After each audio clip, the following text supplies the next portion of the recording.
Welcome back to another episode of the Tech Talks Daily podcast, where every single day we explore the intricate ways in which technology is solving real-world problems. And I'm your host, Neil C. Hughes, and today we're going to delve into a topic that isn't just crucial, but often overlooked. What I'm talking about here is interoperability within an organisation's IT infrastructure. Now, as businesses increasingly adopt a mix of on-premise, cloud, hybrid systems, not to mention the latest shiny new solution, the task of integrating these disparate elements becomes a monumental challenge. And I think business leaders are just beginning to wake up to this challenge. And to navigate this complex terrain now, today I've invited Eric Helmer, CTO at Rimini Street, who's going to be joining us on the podcast to share his insights into the complexities that IT leaders face when continually integrating new trends into their infrastructure.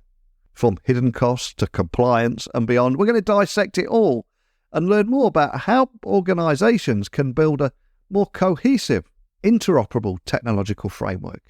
So buckle up and hold on tight as I beam your ears all the way to Dallas, Texas, where Eric is waiting to join us tonight.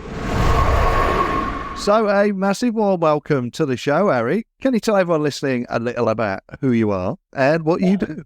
Great. Thank you so much for having me on the show. I love it. My background has really been a passion about enterprise software, and maybe that's a little boring, but when I talk about enterprise software, I'm talking about back office systems like Oracle or SAP, like Oracle eBusiness Suite or JD Edwards or Hyperion or Siebel, and SAP like ECC or S4, and also like IBM and Microsoft and things like that. And I've always been kind of passionate about implementing those softwares, running them day to day, enhancing them. I've always been kind of a firm believer that when companies spend so much money on these systems, they should not be burdened to have to implement them and run them day to day, so they could just focus on using them for the great things that they do. So today I'm the Chief Technology Officer at the Rimini Street, where we free up our customers from the expensive annual maintenance and support contracts that they have with these vendors like Oracle and SAP that really provide very little value. And we provide our customers an escape from the vendor-dictated roadmaps that force their customers to upgrade or to re-platform to some sort of subscription-based cloud model that people don't want to do, but the vendors are kind of making them customers do, and we provide an escape for that. So we provide a lot better support. That's usually typically 50 to 90% less than what they spend with the vendors, and allows them to really take back control of their roadmap with these ERP systems. Well, it's great to have you join us on the podcast today. So much I want to talk about. And one of the things that I always do every day here on this podcast is try and demystify technology or buzzwords or big areas of focus inside businesses. And to set the scene for our conversation today, what would you say are the hidden costs of interoperability in hybrid IT systems? And maybe a few things that IT leaders often overlook, because I would imagine that over the years, you have a lot of calls and a lot of similar trends that appear during that time. So anything that stand out for you? Yeah, this is a hot topic right now, more so than ever. And, I travel all over the world and go to and speak at a lot of conferences and participate in Gartner events. And interoperability is a huge topic that's being discussed right now because of exactly what you said, the hybrid nature. Yeah. There's, the days of having one single monolithic provider are over, right? And now people are integrating so many different other systems, and it's causing interoperability to become a forefront of concerns. But I think from what's often overlooked is I think that people, they budget for some sort of like single data integration platform, and they buy a solution from a vendor thinking it's going to be easy to integrate things because maybe the salesperson has promised full compatibility with everything that they have. But most of the time there's unique complexities that require some custom development or a multi-vendor approach, and they probably didn't take that into consideration. Also, I think it's really important to plan for what I call believability. You want an exit plan for things. So you want to plug and play as much as possible. So you want to be able to plug things in and unplug things as easy as possible, so that you can reserve your right to change your mind or switch something out and avoid a lock-in or just a dependency on a particular vendor when you want to be agile and pivot. Because I think most people underestimate the importance and the dependency of an interoperability platform and how bad it can be if it's not working. So, or if it's down, or if there's errors. So where I think people often overlook is the cost of outages or errors. So, when we're designing these things, we really have to plan for the worst. We need extreme high availability, extreme fault tolerance, so that we can, avoid those things as well. And of course, there's also compliances today. As we have data flying all over the place, there's a lot of rules and regulations and governmental rules and regulations and what data can be stored, where it can be stored, how it needs to be secured, and just the normal everyday monitoring and maintenance. Right? It's these platforms have to be thought of as more than just connecting systems, right? More than just simply quote interoperability, but really an orchestration of moving things around, release management, ensuring that all these systems are in concert together, which is a little bit bigger than just simply gluing things together and to talk to one another, right? So it's important to understand those dependencies. 100%. And I think every business, well, every year, every business in every industry will add something shiny and new, some shiny and new tech to their estate. And then there is the issue of technical debt, occasionally a server that sits somewhere that nobody fully understands exactly what it does, so it just stays there.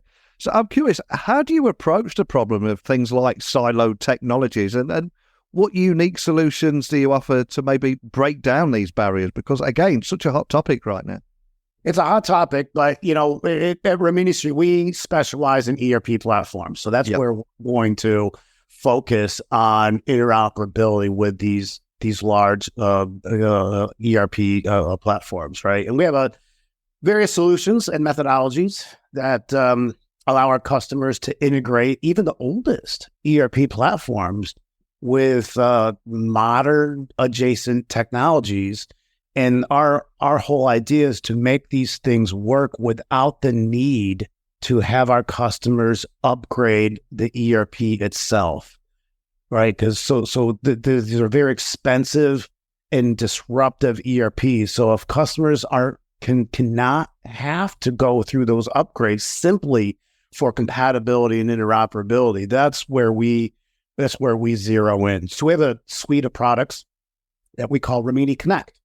So, for example, our Rimini Connect for browsers allows our customers to upgrade to the latest in desktop browsers, right? Let's say the desktop IT group wants to upgrade to the latest versions of Internet Explorer or use Chrome or something like that. And doing so would natively be otherwise incompatible with an older ERP.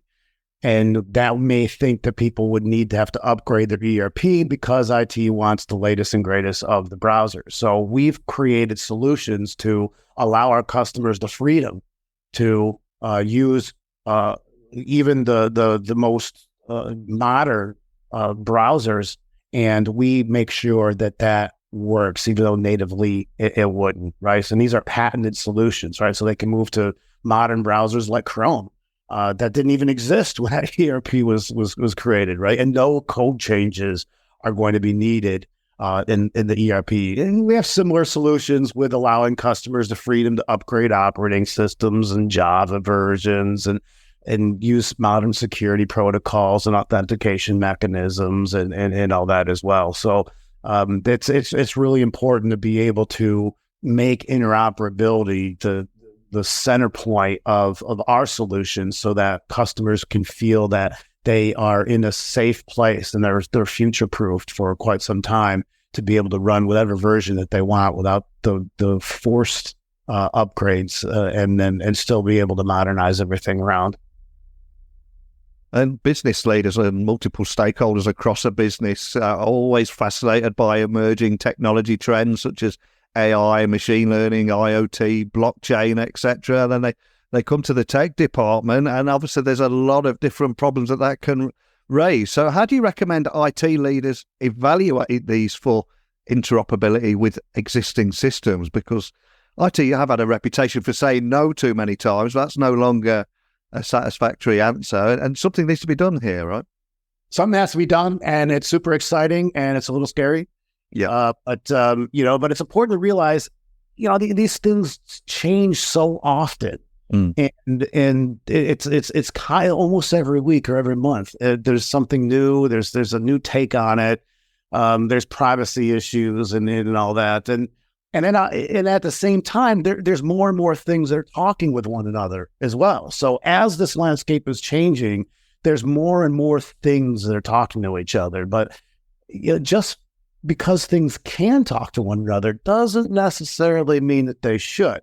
So it's important to really make a business case that is justified with a full return on investment analysis as part of the evaluation. Is worth doing? So I think when there's a lot of shiny new toys that people want to play with, and then people implement technology simply for the sake of implementing technology, and they're not taking a step back and go, well, hang on, what is this? What's the juice here that we're squeezing? What are we going to actually get out of this? And is it worth doing that?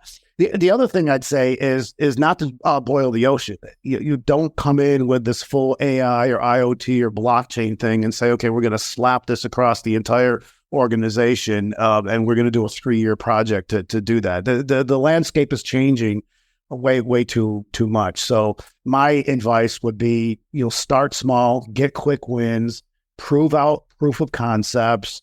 Show that you can do this with this one problem, just in this one department. You're able to, add an AI, bot or something in this one little piece. Grab the win, and then continue to go on to the next thing. Because if you just try to roll everything out, by the time you're done, the whole landscape is changed, right? Because the innovations that are happening today are accelerating and evolving so well beyond the ability of a single vendor that's going to integrate everything into one single monolithic platform, right? So you have to have a culture that provides the ability to quickly adopt new technologies.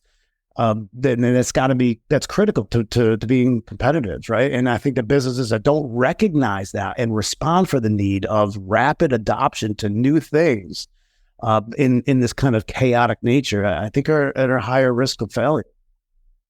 And speaking of failure, just to highlight the price that a business could end up paying if they lost focus on interoperability or didn't take it seriously, maybe it led to increased costs or inefficiencies, etc. Do you have any use cases or anything you could share that will just highlight that problem that they can quickly invite into their business?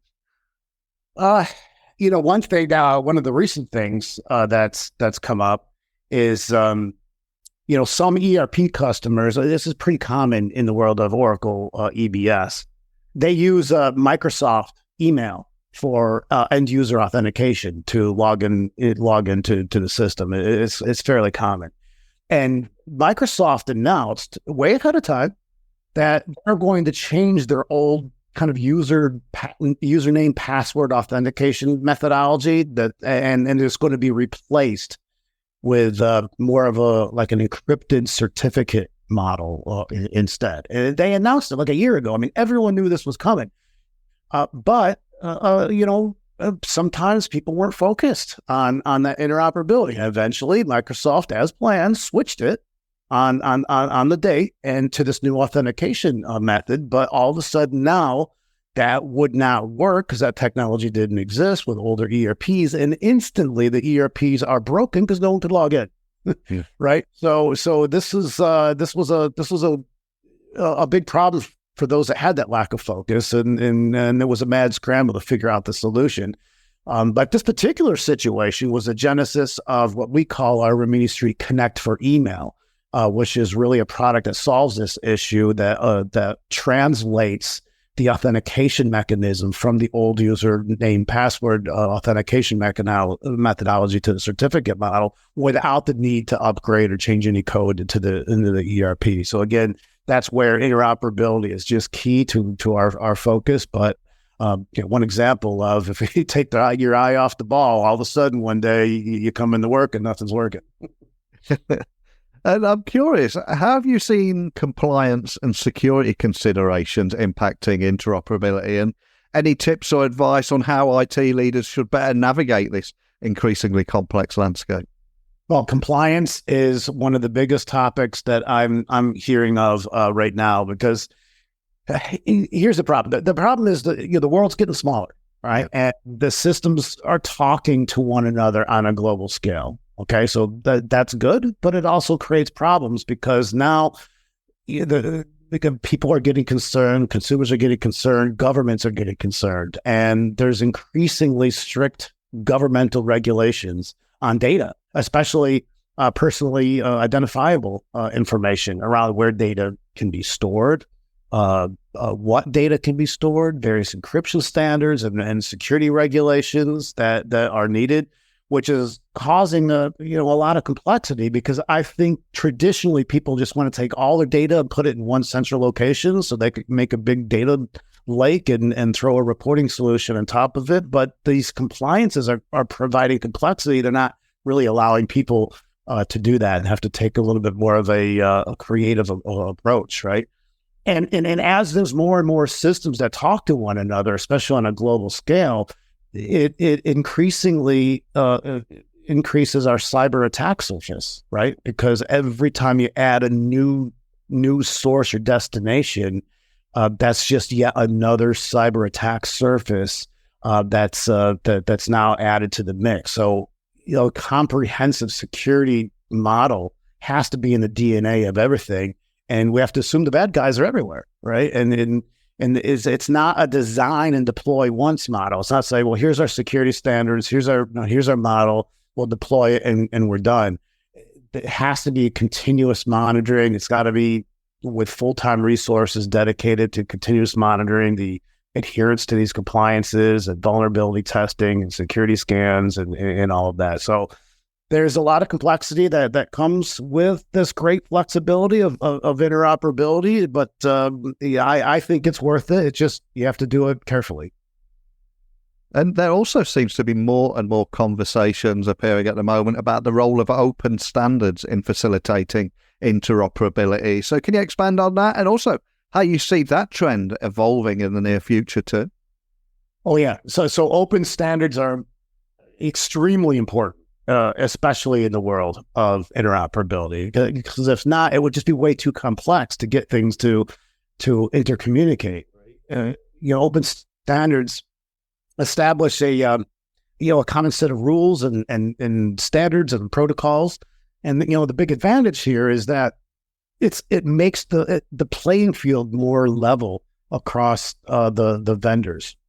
So it creates a little bit more of a vendor neutral approach, which I believe is in the consumer's best interest, because it doesn't create a vendor lock-in that uses so some vendor may use a unique communication method or protocol that you're completely locked into, and you can't get out of that. So absolutely, I would suggest as companies roll out bigger interoperability platforms that the open standards are mandated when possible. And as far as the evolution, I think we're going to see more and more collaboration between the vendors to agree on these standards. We're already seeing it with some of the major vendors, making these consortiums that even competing vendors, where they're working together to establish agreed upon standards, which is great to see, right? And I also think there's going to be a lot more focus on privacy and security and regulation and compliances as part of these standards, more than the plumbing. Much more than just the plumbing that goes in and out of these standards, but but to ensure that privacy and security and compliances are being adhered to as well. And then, of course, the addition of AI, right? AI and interoperability, but also that has to include the ethical evaluation of AI to use it responsibly and to protect sensitive data. And I think many also are rushing into leveraging third-party solutions to enhance interoperability in hybrid and multi-cloud environments. And in many ways, they're blissfully unaware of some of the risks they could have been inviting onto themselves there. So I'm curious, what are the risks and equally opportunities that you're seeing around this too? I don't see many choices outside of using at least some sort of third-party a solution. Interoperability is hard, and the opportunity here is to get there faster by leveraging already existing technology. So you don't have to figure out how to do it yourself. Third-party companies they're going to have the best practices. They're going to adhere to open standards. They're going to have security and compliance ingrained. And to be honest, these companies, they have all the talent. All the top talent are in these companies. So there's no top talent that are out there for you to even go hire anyways, even if you wanted to do it yourself, because they're just not there. So in many cases, when you're talking about this sort of thing, a buy versus build strategy is most of the time better. The risk, though, to me, is being fully dependent on these vendors. And when you go all in on these vendors, it could limit your ability to customize, and you have to, it's their way or the highway. And I can almost guarantee you there's not one single vendor out there that's going to meet 100% of your interoperability needs. And you're always going to have to do one-off. So that's, to me, is a risk. And the other is cost, because these tools, software today is being sold as a subscription-based model, right? You're renting a service. And when you don't own the software like traditionally do, and you're instead a rented tenant in somebody's model, well, that's when they will continuously raise their price and cost, year over year, because they understand how dependent you are on them. So in order to mitigate that risk, you really have to have an exit plan for every vendor that you have, a fallback plan. You want to be able to know what it's going to be like. You've got to plan for the divorce from the very beginning. And if the vendors start playing hardball, you've got to know what your mitigation plan that's going to be. So and continuous third-party evaluation, right? That has to be a continuous research effort, because these companies are popping up all over the place. So you've got to be able to know what's even available out there if you do decide to make a replacement and go in a different direction. Well, you've shared so much today, and I love hearing more about your insights, especially when they're gained from working with clients from all over the world and helping them overcome very similar situations. And I suspect much of what you've talked about today will resonate with people listening all around the world. But I'd also like to find out a little bit more about maybe a funny or interesting story that has happened in your career, because I suspect you've picked up more than a few war stories over the years. Is there anything that you're allowed to share with me today? I'll share with you probably one of my most embarrassing stories. So I was, this was many, many years ago, but I was up in a conference up in Illinois, like an hour and a half outside of Chicago, out in the middle of nowhere in Illinois. And it was in the middle of winter. There's 3 feet of snow on the ground. It's brutally cold.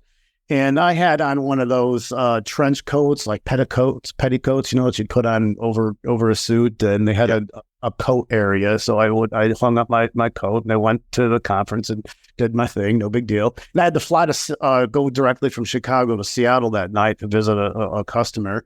And the conference was over, and I grabbed my jacket, and I walk out the door, and I get in my rental car, and I'm off to the airport to go to Chicago or to Seattle.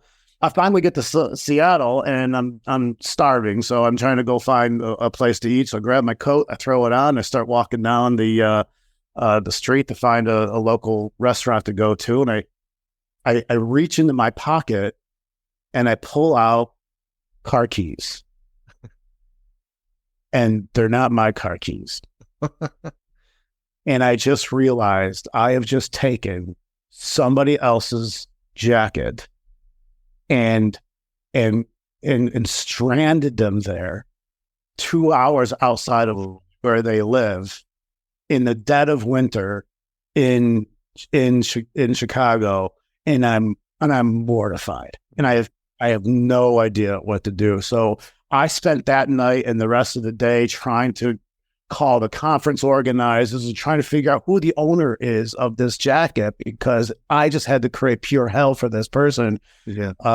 And I was able to find it, so I searched the coat and I found clues, right? And one of the clues was a receipt from the employee cafeteria at General Electric.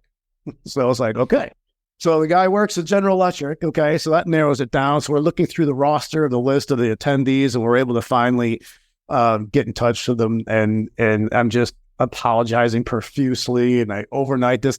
Apparently, this is a fairly higher up exec at General Electric. Oh. He had to have his wife drive 2 hours in from where they live to come over to the conference area to give him the spare car keys. Oh, completely just stranded him at this whole place. So so you know, and when you're at the airlines and they say, hey, make sure you double check your belongings, because a lot of the bags and stuff looks the same. I can be the personal attest to that my jacket and this jacket looked exactly the same. And I just picked up the wrong one. So now I double check everything to ensure that I'm leaving my things in a safe place, and I'm not taking something that belongs to somebody else. But yeah, that was a tough one. Oh man, wise words there of advice. Hopefully, we can prevent somebody else from making that same mistake. Was he okay with you? Was he fairly understanding? I think he was fairly understanding. You could tell he was obviously very inconvenienced, but I mean, he understood how easily something like that can be done. But I just told myself that, man, next time I pick up a coat or the luggage or something in a sea of other coats or other luggage, I'm triple checking that it's mine. 100%. Oh man. And for anyone listening, we'd just like to find out more information about a lot of the topics we explored together today. Find out how you might be able to help, contact your team, all that kind of stuff. Where would you like to direct everyone listening?